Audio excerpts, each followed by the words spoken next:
Hi good morning. Last വീഡിയോക്കകത്ത് നമ്മൾ discuss ചെയ്തിട്ടുണ്ടായിരുന്നത് scope of managerial economics and economics versus managerial economics ആയിരുന്നു discuss ചെയ്തത്. ഈ രണ്ട് ഹെഡ്സുകളായിരുന്നു ഡിസ്കസ് ചെയ്തത്, difference between economics and managerial economics. ഒരു കുറച്ച് കാര്യങ്ങൾ നമ്മൾ കഴിഞ്ഞ ക്ലാസ്സിൽ പറഞ്ഞു. നെക്സ്റ്റ് നമുക്ക് ഡിസ്കസ് ചെയ്യാനുള്ള ഒബ്ജക്റ്റീവ്സ് ഓഫ് മാനേജറിയൽ എക്കണോമിക്സ്. എന്തൊക്കെയാണ് മാനേജറിയൽ എക്കണോമിക്സിൻ്റെ ഒബ്ജക്റ്റീവ്സ് എന്ന് പറയുന്നത്? ഇതാണ് നെക്സ്റ്റ് ഡിസ്കസ് ചെയ്യാനുള്ളത്. The basic objective of managerial economics is to analyse economic problems of business and suggest solution and help the managers in decision making. നമുക്കറിയാം managerial എക്കണോമിക്സിൻ്റെ basic ആയിട്ടുള്ള ഒരു ഒബ്ജക്റ്റീവ് എന്ന് പറയുന്നത് ആ ഒരു ബിസിനസ്സിൻ്റെ കറണ്ട് സിറ്റുവേഷൻസിനെ കുറിച്ച് അനലൈസ് ചെയ്യുകയും അതിനെക്കുറിച്ച് കൃത്യമായിട്ട് പഠിക്കുകയും പഠിച്ചതിന് ശേഷം ആ ഒരു ബിസിനസ്സിനകത്ത് വരുന്ന പ്രോബ്ലംസിന് കൃത്യമായിട്ടുള്ള സൊല്യൂഷൻസ് കണ്ടെത്തുകയും ആ സൊല്യൂഷൻസ് മാനേജ്മെൻറ്റിന് റെക്കമെൻഡ് ചെയ്തുകൊണ്ട് ആ ഡിസിഷൻ മേക്കിങ്ങിന് വേണ്ടിയിട്ട് സഹായിക്കുക എന്ന് തുടങ്ങിയിട്ടുള്ള കാര്യങ്ങളാണ് മാനേജറിയൽ എക്കണോമിക്സിൻ്റെ ബേസിക് ആയിട്ടുള്ള ഒബ്ജക്റ്റീവ്സ് എന്ന് പറയുന്നത്. ഇനി നമ്മൾ അതിൽ ഓരോ കാര്യങ്ങൾ ജസ്റ്റ് അതിനെ മെൻഷൻ ചെയ്തു പോവുകയാണ്, ഓരോ പോയിൻ്റായിട്ട് മെൻഷൻ ചെയ്തു പോവുകയാണ്. First one, to integrate economic theory with business practice. Business പ്രാക്ടീസുമായിട്ട് എക്കണോമിക് തിയറീസിന് അല്ലെങ്കിൽ എക്കണോമിക് പോളിസീസിന് ഇൻ്റഗ്രേറ്റ് ചെയ്യുക അല്ലെങ്കിൽ കൂട്ടിയോജിപ്പിക്കുക എന്നുള്ള ഒരു ഒബ്ജക്റ്റീവ് കൂടി എന്ത് ചെയ്യുന്നുണ്ട്, മാനേജറിയൽ എക്കണോമിക്സ് ചെയ്യുന്നുണ്ട്. Then second one, to apply economic concept and principles to solve business problems. ബിസിനസ്സിനകത്ത് വരുന്ന ഒരുപാട് പ്രോബ്ലംസ്, ആ പ്രോബ്ലംസിനെ സോൾവ് ചെയ്യാൻ വേണ്ടിയിട്ട് എക്കണോമിക് കൺസെപ്റ്റിനെ അപ്ലൈ ചെയ്യുക എന്നുള്ളത് മാനേജറിയൽ എക്കണോമിക്സിൻ്റെ ഒരു ഒബ്ജക്റ്റീവായിട്ട് പറയാം. Then to employ the most modern instrument and tools to solve business problems. Business problems അല്ലെങ്കിൽ ബിസിനസ്സിനകത്ത് വരുന്ന പ്രോബ്ലംസിന് സൊല്യൂഷൻ ആയിക്കൊണ്ട് അല്ലെങ്കിൽ സൊല്യൂഷൻ കണ്ടെത്തുന്നതിന് വേണ്ടിയിട്ട് എക്കണോമിക്സിൻ്റെ most modern instruments and tools ഒക്കെ യൂസ് ചെയ്യുക എന്നതും മാനേജറിയൽ എക്കണോമിക്സിൻ്റെ ഒബ്ജക്റ്റീവാണ്. Then to allocate the scarce resources in the optimal manner. നമ്മൾ പറഞ്ഞിട്ടുണ്ടായിരുന്നു എക്കണോമിക്സിൻ്റെ എക്കണോമിക്സ് എന്ന് പറയുന്ന സബ്ജക്റ്റ് നിലവിൽ വരാനുള്ള ഒരു കാരണമെന്ന് വെച്ചാൽ എന്താണ്, ഒരു ലിമിറ്റഡ് ആയിട്ടുള്ള റിസോഴ്സ് ഉപയോഗിച്ചുകൊണ്ട് അൺലിമിറ്റഡ് വാണ്ട്സിനെ എങ്ങനെ സാറ്റിസ്ഫൈ ചെയ്യിക്കാം, അതിന് വേണ്ടിയിട്ടാണ് എക്കണോമിക്സ് എന്ന് പറയുന്ന ആ ഒരു സബ്ജക്റ്റ് തന്നെ നിലവിൽ വന്നിട്ടുള്ളത്. അപ്പോൾ മാനേജറിയൽ എക്കണോമിക്സ് എന്ന് പറഞ്ഞാൽ ഒരു മാനേജ്മെൻറ്റിന് അവിടുത്തെ ലിമിറ്റഡ് ആയിട്ടുള്ള റിസോഴ്സുകളെ എങ്ങനെ ഒപ്റ്റിമം മാനറിൽ, അതായത് ഒരു ബിസിനസ്സിനകത്ത് വരുന്ന റിസോഴ്സുകളെ നമുക്കെങ്ങനെ ഒപ്റ്റിമമായിട്ട് അതിനെ നമുക്ക് യൂസ് ചെയ്യാം അല്ലെങ്കിൽ ഒപ്റ്റിമം മാനറിൽ അതിനെ യൂസ് ചെയ്യാം, അതിനെ നമുക്ക് ഉപയോഗപ്പെടുത്താം എന്നുള്ളതാണ് മാനേജറിയൽ എക്കണോമിക്സിൻ്റെ നെക്സ്റ്റ് ഒബ്ജക്റ്റീവായിട്ട് പറയുന്നത്. Then to make all round development of firm. ഒരു ഫേമിനകത്ത് ഓൾ റൗണ്ട് ഡെവലപ്മെൻറ്റ്, എല്ലാ മേഖലയിലും സർവ്വ മേഖലയിലും ഡെവലപ്മെൻറ്റ് വരുത്തുക എന്നുള്ളതും. Then to minimise risk and uncertainty. ഒരു ബിസിനസ്സിനകത്ത് വരുന്ന റിസ്ക്, അത് നമുക്കറിയാം, risk means possibility of loss ആണ്, നഷ്ടം വരാനുള്ള സാധ്യതയാണ് നമ്മൾ ആ റിസ്ക് എന്ന് പറയാം. ദെൻ അൺസർട്ടനിറ്റി എന്ന് പറഞ്ഞാൽ നമുക്ക് അറിയാം ഫ്യൂച്ചർ എപ്പോഴും അൺസർട്ടൈൻ ആണ്. പക്ഷേ ആ ഒരു അൺസർട്ടനിറ്റി ഇല്ലാതെ ഫ്യൂച്ചറൊക്കെ എപ്പോഴും എന്താണ്, നമുക്കൊരു പ്രെഡിക്റ്റബിൾ ആയിട്ട് നിർത്തുക എന്നുള്ളത്. ഇപ്പോൾ നമുക്കറിയാം ഫ്യൂച്ചറിനകത്ത് ഇപ്പോൾ ഒരു പ്രൊഡക്ഷൻ നടത്തുന്ന യൂണിറ്റിനകത്ത് ഫ്യൂച്ചർ അൺസർട്ടൈൻ ആണെന്ന് പറയുന്നത് എപ്പോഴാണ്, നമുക്ക് പ്രൊഡക്ഷൻ നടത്താൻ ആവശ്യമായിട്ടുള്ള മെറ്റീരിയൽ ഉണ്ടോ ഇല്ലേ എന്നുള്ള ആ ഒരു കാഴ്ചപ്പാട് നമുക്ക് വരുന്ന സമയത്താണ് അൺസർട്ടൈൻ ആയിട്ട് നിൽക്കുക. നമുക്ക് കൃത്യമായിട്ട് ധാരണ ഉണ്ടെങ്കിൽ, അതായത് ഫ്യൂച്ചറിൽ നമുക്ക് ഒരു മാസത്തേക്ക് പ്രൊഡക്ഷൻ നടത്താനുള്ള മെറ്റീരിയൽസ് നമ്മുടെ അവിടെ സ്റ്റോക്ക് ഉണ്ട് എന്ന് നമുക്ക് ഒരു ധാരണ ഉണ്ടെങ്കിൽ എന്തില്ല, അവിടെ അൺസർട്ടൈനിറ്റി ഇല്ല. അപ്പോൾ ഒരു ഫേമിനകത്തെ അൺസർട്ടൈനിറ്റിയും അതേപോലെ തന്നെ റിസ്കിനെയൊക്കെ മിനിമൈസ് ചെയ്യുക എന്നുള്ളതും ഒരു മാനേജറിയൽ എക്കണോമിക്സിൻ്റെ അല്ലെങ്കിൽ മാനേജറിയൽ എക്കണോമിക്സിൻ്റെ ഒബ്ജക്റ്റീവായിട്ട് നമുക്ക് പറയാം. Then to help in demand and sales forecasting. ഒരു പ്രോഡക്റ്റിൻ്റെ അല്ലെങ്കിൽ ഏത് ബിസിനസ്സിൻ്റെ ആണോ മാനേജറിയൽ എക്കണോമിക്സ് ചെയ്യുന്നത്, ആ ഒരു ബിസിനസ്സിൻ്റെ പ്രോഡക്റ്റിൻ്റെ ഡിമാൻഡ് എത്രത്തോളം ഉണ്ടായിരിക്കും, തൊട്ടടുത്ത വർഷത്തിൽ അല്ലെങ്കിൽ തൊട്ടടുത്ത മാസത്തിൽ എത്രത്തോളം ഡിമാൻഡ് ഉണ്ടായിരിക്കും, അതേപോലെ തന്നെ എത്രത്തോളം സെയിൽസ് നടക്കും എന്നുള്ള കാര്യങ്ങളൊക്കെ അതിനെ ഫോർകാസ്റ്റ് ചെയ്യുക, മുൻകൂട്ടി കാണുക എന്നുള്ളതും മാനേജറിയൽ എക്കണോമിക്സിൻ്റെ ഒബ്ജക്റ്റീവാണ്. Then to help formulating business policies. ഒരു ബിസിനസ്സിനകത്ത് നമ്മൾ ഒരുപാട് പോളിസീസ് ക്രിയേറ്റ് ചെയ്യേണ്ടി വരും. ബിസിനസ്സിൻ്റെ പോളിസീസ് എന്ന് പറഞ്ഞാൽ ഏറ്റവും ഇമ്പോർട്ടൻ്റ് ആണ്. കാരണം ആ ഒരു ബിസിനസ്സിൻ്റെ അൾട്ടിമേറ്റ് ഒബ്ജക്റ്റീവായിട്ടുള്ള പ്രോഫിറ്റ് നേടിയെടുക്കുക എന്നുള്ളതും ബിസിനസ് ഒരുപാട് കാലത്തേക്ക് നിലനിർത്തുക എന്നുള്ളതും ഒക്കെ എന്താണ്, ആ ഒരു ബിസിനസ് പോളിസീസിന് ബേസ് ചെയ്തുകൊണ്ടിരിക്കും. അപ്പോൾ ബിസിനസ് പോളിസീസ് ഫോർമുലേറ്റ് ചെയ്യുന്ന സമയത്ത് എക്കണോമിക്സ് ഉപയോഗപ്പെടുത്തിക്കൊണ്ടായിരിക്കും എന്ത് ചെയ്യുക, അല്ലെങ്കിൽ എക്കണോമിക്സ് കൺസെപ്റ്റുകളായിട്ടുള്ള ഡിമാൻഡ് കൺസെപ്റ്റ്, അതേപോലെ തന്നെ supply concept, then pricing policy, investment policy തുടങ്ങിയിട്ടുള്ള ഒരുപാട് എക്കണോമിക്സിൻ്റെ കൺസെപ്റ്റുകൾ ഉപയോഗപ്പെടുത്തിക്കൊണ്ടായിരിക്കും നമ്മൾ എന്ത് ചെയ്യുന്നത്, ചെയ്യുന്നുണ്ട്? അവിടെ ഈ ബിസിനസ് പോളിസീസ് ഫോർമുലേറ്റ് ചെയ്യുന്നത്. അപ്പോൾ ബിസിനസ് പോളിസീസ് ഫോർമുലേറ്റ് ചെയ്യാൻ വേണ്ടിയിട്ട് അതിനെ സഹായിക്കുക എന്നുള്ളതും ഒരു മാനേജറിയൽ എക്കണോമിക്സിൻ്റെ ഒബ്ജക്റ്റീവായിട്ട് പറയാം. Then to help in profit maximisation. നമ്മൾ പറഞ്ഞു ഒരു ബിസിനസ്സിൻ്റെ അൾട്ടിമേറ്റ് ഒബ്ജക്റ്റീവ് എന്ത് തന്നെയായിരിക്കും? പ്രോഫിറ്റ് ഉണ്ടാക്കിയെടുക്കുക എന്നുള്ളതാണ്. ഈ പ്രോഫിറ്റ് ഒരു മാക്സിമം പ്രോഫിറ്റ് ഉണ്ടാക്കിയെടുക്കുക എന്നുള്ളത് ഒരു മാനേജറെ സംബന്ധിച്ചിടത്തോളം അദ്ദേഹം നേരിടുന്ന ഏറ്റവും വലിയ വെല്ലുവിളിയാണ്. അപ്പോൾ മാക്സിമം പ്രോഫിറ്റ് എന്നുള്ള ആ ഒരു ലെവലിലേക്ക് എത്താൻ വേണ്ടിയിട്ട് എന്ത് ചെയ്യേണ്ടി വരും? ആ ഒരു മാനേജർ സ്വാഭാവികമായിട്ടും എക്കണോമിക്സിൻ്റെ കൺസെപ്റ്റുകളെ ഉപയോഗപ്പെടുത്തേണ്ടി വരും. അപ്പോൾ നമ്മളവിടെ എത്രത്തോളം ഡിമാൻഡ് ഫോർകാസ്റ്റ് ചെയ്യാനും അതേപോലെ തന്നെ സപ്ലൈ ഫോർകാസ്റ്റ് ചെയ്യാനും പ്രൈസിങ് പോളിസീസും ഇൻവെസ്റ്റ്മെൻറ്റ് പോളിസീസും ക്യാപിറ്റൽ ബഡ്ജറ്റിങ്ങും തുടങ്ങിയിട്ടുള്ള എക്കണോമിക്സിൻ്റെ എല്ലാ കൺസെപ്റ്റുകളും ആ ഒരു മാനേജർ ഉപയോഗപ്പെടുത്തിക്കൊണ്ടായിരിക്കും എന്ത് ചെയ്യുക? അദ്ദേഹത്തിൻ്റെ ആ ഒരു പ്രോഫിറ്റ് മാക്സിമൈസ് ചെയ്യുക എന്ന് പറയുന്ന ആ ഒരു ലക്ഷ്യത്തിലേക്ക് എത്തുന്നത്. അപ്പോൾ ഒരു ബിസിനസ്സിൻ്റെ അല്ലെങ്കിൽ ആ ഒരു സ്ഥാപനത്തിൻ്റെ പ്രോഫിറ്റ് മാക്സിമം ലെവലിൽ എത്താൻ വേണ്ടിയിട്ട് സഹായിക്കുക എന്നുള്ളതും മാനേജറിയൽ എക്കണോമിക്സിൻ്റെ നെക്സ്റ്റ് ഒബ്ജക്റ്റീവായിട്ട് പറയും. അപ്പോൾ നമുക്ക് 9 പ്രധാനപ്പെട്ട ഒബ്ജക്റ്റീവ്സാണ് നമ്മളിവിടെ പോയിൻ്റ് ഔട്ട് ചെയ്തിട്ടുള്ളത്. First one, to integrate economic theory with business പ്രാക്ടീസുമായിട്ട് എക്കണോമിക് തിയറീസ് ഇൻ്റഗ്രേറ്റ് ചെയ്യുക. Then apply economic concept and principles to solve business problems solve ചെയ്യാൻ വേണ്ടിയിട്ട് എക്കണോമിക് കൺസെപ്റ്റിനെയും പ്രിൻസിപ്പിൾസിനെയും ഒക്കെ ഉപയോഗപ്പെടുത്തുക അല്ലെങ്കിൽ അപ്ലൈ ചെയ്യുക.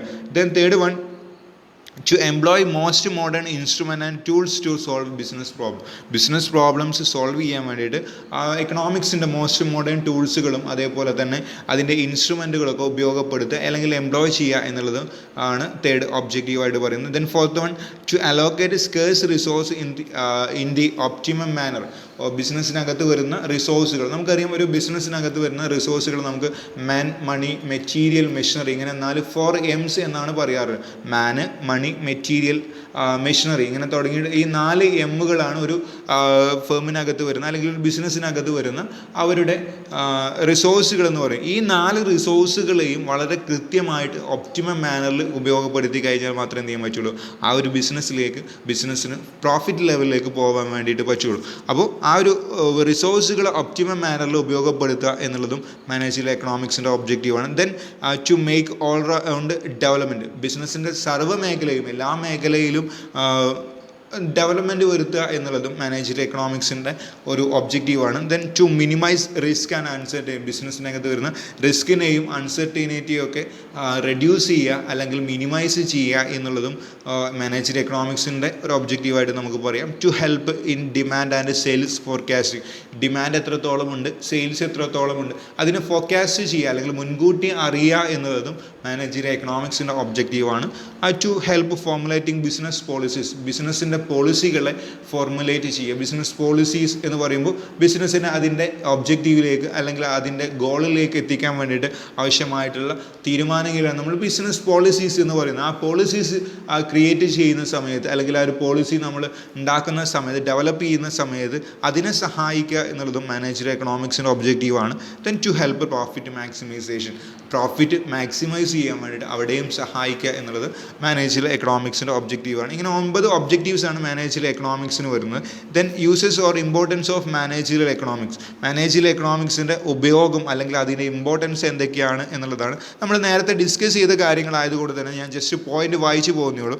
It provides tools and technique four managerial decision. Managerial decision ആവശ്യമായിട്ടുള്ള ടൂൾസുകളും ടെക്നിക്സുകളും provide ചെയ്യുക എന്നുള്ളതാണ്. നമ്മൾ പറഞ്ഞു ഒരുപാട് ടൂൾസുകൾ അല്ലെങ്കിൽ ടെക്നിക്സുകൾ ഉണ്ട്. അതായത് ഡിമാൻഡ് അനാലിസിസ് പോലെയുള്ള, ഡിമാൻഡ് ഫോർകാസ്റ്റിംഗ് പോലെയുള്ള, സപ്ലൈ ഫോർകാസ്റ്റിംഗ് പോലെയുള്ള, ക്യാപിറ്റൽ ബഡ്ജറ്റിംഗ് തുടങ്ങി ഒരുപാട് ടൂൾസ് ആൻഡ് ടെക്നിക്സുകൾ മാനേജറിയൽ ഡിസിഷനും വേണ്ടിയിട്ട് പ്രൊവൈഡ് ചെയ്യുക എന്നുള്ളത് മാനേജറിയൽ എക്കണോമിക്സിൻ്റെ ഇമ്പോർട്ടൻസ് ആണ്. Then it gives answers to the problems of business management. ബിസിനസ്സിനകത്ത് വരുന്ന വാരിയസ് പ്രോബ്ലംസിന് അതിന് ആൻസർ എന്ന് പറയുമ്പോൾ അതിനുള്ള സൊല്യൂഷൻസ് കണ്ടെത്തുക എന്നുള്ളത്. ഈ സൊല്യൂഷനെ നമുക്ക് ആൻസറുകളായിട്ട് പറയാം അല്ലെങ്കിൽ ബിസിനസ് പ്രോബ്ലംസിൻ്റെ ആൻസേഴ്സായിട്ട്. ഈ ആൻസേഴ്സിന് എന്ത് ചെയ്യുന്നുണ്ട്? ഗിവ് ചെയ്യുന്നുണ്ട് അല്ലെങ്കിൽ പ്രൊവൈഡ് ചെയ്യുന്നുണ്ട്. ബിസിനസ് മാനേജ്മെൻറ്റ് അല്ലെങ്കിൽ ഒരു മാനേജർക്ക് തീരുമാനങ്ങൾ എടുക്കാൻ വേണ്ടിയിട്ടുള്ള ആൻസേഴ്സ് അല്ലെങ്കിൽ അതിന് വേണ്ടിയിട്ടുള്ള ഡിസിഷൻസ് എന്തൊക്കെയാണ് എന്നുള്ളത് അല്ലെങ്കിൽ അതിന് വേണ്ടിയിട്ടുള്ള സൊല്യൂഷൻസ് എന്തൊക്കെയാണ് എന്നുള്ളത് അത് ഗിവ് ചെയ്യുക എന്നുള്ളതും ഒരു മാനേജറിയൽ എക്കണോമിക്സിൻ്റെ ഉപയോഗമായിട്ട് അല്ലെങ്കിൽ അതിൻ്റെ ഇമ്പോർട്ടൻസ് ആയിട്ട് പറയും. Then next, it helps to estimating various economic variables. ഒരു ബിസിനസ്സുമായിട്ട് ബന്ധപ്പെട്ട് വരുന്ന വാരിയബിൾസ്, അതായത് നമ്മൾ നേരത്തെ പറഞ്ഞിട്ടുള്ള ഡിമാൻഡ്, സപ്ലൈ, പ്രൈസ് തുടങ്ങിയിട്ടുള്ള കാര്യങ്ങളൊക്കെ ഒരു ബിസിനസ്സുമായിട്ട് ബന്ധപ്പെട്ട് വരുന്ന വാരിയബിൾസ് ആയിട്ട് നമുക്ക് പറയും. ഒരു ബിസിനസ്സിൻ്റെ വാരിയബിൾസ് എന്ന് പറയുമ്പോൾ ഡിമാൻഡ് വരും, സപ്ലൈ വരും, പ്രൈസ് വരും, അതേപോലെ തന്നെ ക്യാപിറ്റൽ ബഡ്ജറ്റിംഗ് തുടങ്ങിയിട്ടുള്ള കാര്യങ്ങളൊക്കെ ഒരു ബിസിനസ്സിൻ്റെ വാരിയബിൾസ് ആയിട്ട് പറയും. ഈ വാരിയബിൾസ് ഒക്കെ എത്രത്തോളം ഉണ്ടായിരിക്കണം എന്നുള്ളത് അത് എസ്റ്റിമേറ്റ് ചെയ്യും. ഒരു പ്രൊഡക്റ്റിൻ്റെ പ്രൈസ് എത്രത്തോളം ആയിരിക്കണം, നമ്മൾ ഒരു മാസത്തിൽ എത്രത്തോളം പ്രൊഡക്ഷൻ നടത്തണം, അതേപോലെ തന്നെ എത്രത്തോളം സ്റ്റോക്ക് നമ്മൾ മെയിൻറ്റെയിൻ ചെയ്യണം തുടങ്ങിയിട്ടുള്ള ഒരുപാട് വാരിയബിൾസ് ഉണ്ട്. ഈ വാരിയബിൾസിനൊക്കെ എസ്റ്റിമേറ്റ് ചെയ്യാൻ വേണ്ടിയിട്ട് നമുക്ക് എന്ത് ചെയ്യാൻ പറ്റും, ഈ മാനേജ്ഡ് എക്കണോമിക്സ് ഉപയോഗപ്പെടുത്താം. അതിന് വേണ്ടിയിട്ട് സഹായിക്കുന്നുണ്ട് എന്നുള്ളതാണ്. It provides tools for demand forecasting and profit planning. ഭാവിയിലെ ഡിമാൻഡ് എത്രത്തോളം ഉണ്ടായിരിക്കും എന്നുള്ളതും പ്രോഫിറ്റ് എത്രത്തോളം വേണമെന്നുള്ളതും. പ്രോഫിറ്റ് പ്ലാൻ ചെയ്യുക എന്ന് പറഞ്ഞാൽ നമ്മൾ നെക്സ്റ്റ് വർഷത്തിൽ എത്ര പ്രോഫിറ്റ് വേണമെന്ന് നമ്മൾ മുൻകൂട്ടി തീരുമാനിക്കുകയാണ്. 1,00,000 രൂപ പ്രോഫിറ്റ് വേണം, അല്ലെങ്കിൽ 50 ലക്ഷം രൂപ പ്രോഫിറ്റ് വേണം. അങ്ങനെ പ്രോഫിറ്റ് പ്ലാൻ ചെയ്യാനും അതേപോലെ തന്നെ ഡിമാൻഡിനെ ഫോർകാസ്റ്റ് ചെയ്യാനൊക്കെ നമുക്ക് എന്ത് ഉപയോഗപ്പെടുത്താം, മാനേജ്ഡ് എക്കണോമിക്സ് ഉപയോഗപ്പെടുത്താം. Then it helps in the formulation of business policies.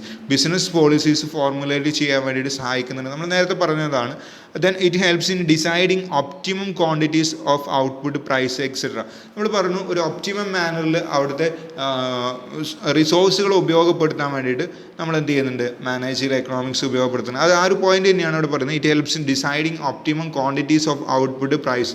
അവിടുത്തെ മെറ്റീരിയൽസിനെ അതേപോലെ തന്നെ അവിടുത്തെ സ്റ്റോക്കിനെ എല്ലാം ഒപ്റ്റിമം മാനറിൽ നമ്മൾ പറഞ്ഞിട്ടുണ്ടായിരുന്നു ഇതിന് തൊട്ട് മുമ്പത്തെ ക്ലാസ്സിൽ എല്ലാം ഒരു ഒപ്റ്റിമം മാനറിൽ കൊണ്ടുപോകണം. അത് അവിടുത്തെ സ്റ്റോക്ക് ഇൻവെൻട്രി മാനേജ്മെൻ്റ് ആണ് അവിടെ ഉദ്ദേശിക്കുന്നത്. ഇൻവെൻട്രി മാനേജ്മെൻറ്റ് എന്ന് പറയുമ്പോൾ ഒരു സ്റ്റോക്ക് എത്രത്തോളം മെയിൻറ്റെയിൻ ചെയ്യണം, റോ മെറ്റീരിയലിൻ്റെ സ്റ്റോക്ക്, അതേപോലെ തന്നെ സെമി ഫിനിഷ്ഡ് ഗുഡ്സിൻ്റെ സ്റ്റോക്ക്, ഫിനിഷ്ഡ് ഗുഡ്സിൻ്റെ സ്റ്റോക്ക്, ഇതൊക്കെ എങ്ങനെ മെയിൻറ്റെയിൻ ചെയ്യണം, ഒരു ഒപ്റ്റിമം മാനറിൽ നമ്മൾ മെയിൻറ്റെയിൻ ചെയ്യണമെന്ന് പറഞ്ഞിട്ടുണ്ടായിരുന്നു. അപ്പോൾ അത് ഒപ്റ്റിമം മാനറിൽ മെയിൻറ്റെയിൻ ചെയ്യാനും അതിൻ്റെ എത്ര ഒപ്റ്റിമം മാനർ എന്ന് പറയുന്ന ആ ഒരു ക്വാണ്ടിറ്റി എത്രയാണ് എന്നുള്ളത് ഡിസൈഡ് ചെയ്യണം, എസ്റ്റിമേറ്റ് ചെയ്യാൻ വേണ്ടിയിട്ടും അതിനൊക്കെ പ്രൈസ് എത്ര ഫിക്സ് ചെയ്യണം എന്നുള്ള കാര്യങ്ങളൊക്കെ തീരുമാനിക്കാൻ വേണ്ടിയിട്ട് നമ്മൾ എന്ത് ചെയ്യുന്നുണ്ട്, മാനേജ്ഡ് എക്കണോമിക്സ് ഉപയോഗപ്പെടുത്തുന്നുണ്ട്. Then next it offers wide range of business strategies. അതെന്ത് ചെയ്യുന്നുണ്ട്, ഒരുപാട് ബിസിനസ് സ്ട്രാറ്റജീസ്, ബിസിനസ്സിന് ആവശ്യമായിട്ട് സ്ട്രാറ്റജി എന്ന് പറയുമ്പോൾ മറ്റു ബിസിനസ്സുകളുമായിട്ട് കോമ്പീറ്റ് ചെയ്യാൻ ആവശ്യമായിട്ടുള്ള പോളിസീസിനൊക്കെയാണ് നമ്മൾ ബിസിനസ് സ്ട്രാറ്റജീസ് എന്ന് പറയുന്നത്. ഒരു wide range of business strategies provide ചെയ്യുന്നുണ്ട് എന്നുള്ള, അല്ലെങ്കിൽ ഓഫേഴ്സ് ചെയ്യുന്നുണ്ട് എന്നുള്ളതാണ്. Next it assist to identify external and internal factors that influence business. ഒരു ബിസിനസ്സിനെ ഇൻഫ്ലുവൻസ് ചെയ്യുന്ന ഒരുപാട് ഫാക്ടേഴ്സ് ഉണ്ട്. ഇൻറ്റേർണൽ ആയിട്ടുള്ള ഫാക്ടേഴ്സ് ഉണ്ട്, എക്സ്റ്റേണൽ ആയിട്ടുള്ള ഫാക്ടേഴ്സ് ഉണ്ട്. നമ്മൾ പറഞ്ഞു ഇൻറ്റേർണൽ ആയിട്ടുള്ള ഫാക്ടേഴ്സ് എന്ന് പറയുമ്പോൾ മൈക്രോ എക്കണോമിക്സുമായിട്ട് ബന്ധപ്പെട്ട് വരുന്ന ഫാക്ടേഴ്സാണ്. എക്സ്റ്റേണൽ ആയിട്ടുള്ള ഫാക്ടേഴ്സ് എന്ന് പറയുമ്പോൾ മാക്രോ എക്കണോമിക്സുമായിട്ട് ബന്ധപ്പെട്ട് വരുന്ന ഫാക്ടേഴ്സാണ്. അപ്പം ഒരു ബിസിനസ്സുമായിട്ട് ബന്ധപ്പെട്ട് വരുന്ന, അല്ലെങ്കിൽ ആ ഒരു ബിസിനസ്സിനെ ഇൻഫ്ലുവൻസ് ചെയ്യുന്ന ഇൻറ്റേർണൽ ആയിട്ടുള്ള ഫാക്ടേഴ്സ് ഏതൊക്കെയാണ്, എക്സ്റ്റേണൽ ആയിട്ടുള്ള ഫാക്ടേഴ്സ് ഏതൊക്കെയാണ്, അത് എങ്ങനെയൊക്കെയാണ്, ഏത് രൂപത്തിലാണ്, എത്രത്തോളമാണ് ആ ഒരു ബിസിനസ്സിനെ അഫക്റ്റ് ചെയ്യുക എന്നുള്ളതോ അത് കൃത്യമായിട്ട് ഐഡൻറ്റിഫൈ ചെയ്യാനും അതിനനുസരിച്ച് ആ ഒരു ഫേമിനെ മാറ്റിയെടുക്കാൻ വേണ്ടിയിട്ട്, അല്ലെങ്കിൽ അതിനനുസരിച്ചുള്ള ചേഞ്ചസ് കൊണ്ടുവരാനും ഹെൽപ്പ് ചെയ്യുന്നുണ്ട് അല്ലെങ്കിൽ അസിസ്റ്റ് ചെയ്യുന്നുണ്ട്. മാനേജ്ഡ് എക്കണോമിക്സ് മാനേജേഴ്സിന് അല്ലെങ്കിൽ ഒരു ബിസിനസ്സിൻ്റെ മാനേജ്മെൻറ്റിനെ ഹെൽപ്പ് ചെയ്യുന്നുണ്ട് അല്ലെങ്കിൽ അസിസ്റ്റ് ചെയ്യുന്നുണ്ട് എന്നുള്ളതാണ്. അപ്പോൾ ഇത്രയും കാര്യങ്ങളാണ് uses or importance of managed economics. നമ്മൾ 1 by 1 ആയിട്ട് പറയാം. It provides tools and techniques for managed decision. Second one, it gives answers to the problems of business management. And third one, it helps to estimating various economics variables. Fourth one, it provides tools for demand forecasting and profit planning. Fifth one, it helps in the formulation of business policies. Sixth one, it helps in deciding optimum quantities of output, price, etc. Then seventh one, it offers wide range of business strategies. Eighth one, it assists to identify external and internal factors that influence the business. അങ്ങനെ 8 പ്രധാനപ്പെട്ട importance ആണ് ഇവിടെ mention ചെയ്തിട്ടുള്ളത്. അപ്പോൾ ഇത്രയാണ് നമുക്ക് importance or uses of managed economics നമുക്ക് discuss ചെയ്യാനുള്ളത്. ദെൻ നമുക്ക് നെക്സ്റ്റ് ഡിസ്കസ് ചെയ്യാനുള്ളത് relationship of managed economics with other subject. മറ്റ് സബ്ജക്റ്റുകളുമായിട്ട് എങ്ങനെ മാനേജ്ഡ് എക്കണോമിക്സ് ബന്ധപ്പെട്ട് കിടക്കുന്നു എന്നുള്ളതാണ്. അവിടെ 6 സബ്ജക്റ്റുകളുമായിട്ടുള്ള റിലേഷൻഷിപ്പാണ് നമ്മൾ അവിടെ ഇപ്പോൾ ഇന്ന് ഈ ഒരു ക്ലാസ്സിൽ നമ്മൾ അതിൻ്റെ ജസ്റ്റ് നെയിംസ് മാത്രമേ ഏതൊക്കെ സബ്ജക്റ്റുകളാണെന്ന് മാത്രമേ മെൻഷൻ ചെയ്യുന്നുള്ളൂ. ബാക്കി നമുക്ക് അത് ഡീറ്റെയിൽ ആയിട്ട് നെക്സ്റ്റ് ക്ലാസ്സിൽ ഡിസ്കസ് ചെയ്യാം. First one, relationship of managerial economics with micro economics. Micro എക്കണോമിക്സുമായിട്ട് മാനേജറിയൽ എക്കണോമിക്സ് എങ്ങനെ റിലേഷൻഷിപ്പ് മെയിൻറ്റെയിൻ ചെയ്യുന്നു. ദെൻ സെക്കൻഡ് വൺ, മാക്രോ എക്കണോമിക്സുമായിട്ട് മാനേജറിയൽ എക്കണോമിക്സിൻ്റെ റിലേഷൻഷിപ്പ്. തേർഡ് വൺ, സ്റ്റാറ്റിസ്റ്റിക്സുമായിട്ട് എങ്ങനെയാണ് അതിൻ്റെ റിലേഷൻഷിപ്പ് വരുന്നത്. Then fourth one, mathematics. Fifth one, operation research. And sixth one, accounting. അപ്പോൾ ഇവിടെ ഒരു 6 സബ്ജക്റ്റാണ് നമ്മൾ പറഞ്ഞിട്ടുണ്ടായിരുന്നു. മാനേജറിയൽ എക്കണോമിക്സ് എന്ന് പറഞ്ഞ ഒരു മൾട്ടി ഡിസിപ്ലിനറി ആയിട്ടുള്ള ഒരു സബ്ജക്റ്റ് ആണെന്ന് പറഞ്ഞു. മൾട്ടി ഡിസിപ്ലിനറി ആയിട്ടുള്ള ഒരു സബ്ജക്റ്റ് ആണെന്ന് പറഞ്ഞിട്ടുണ്ടായിരുന്നു.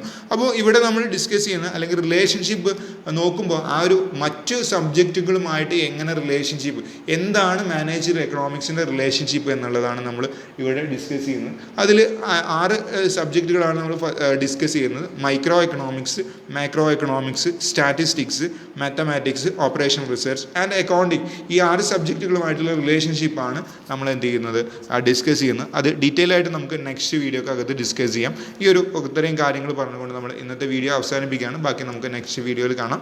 Okay, thank you.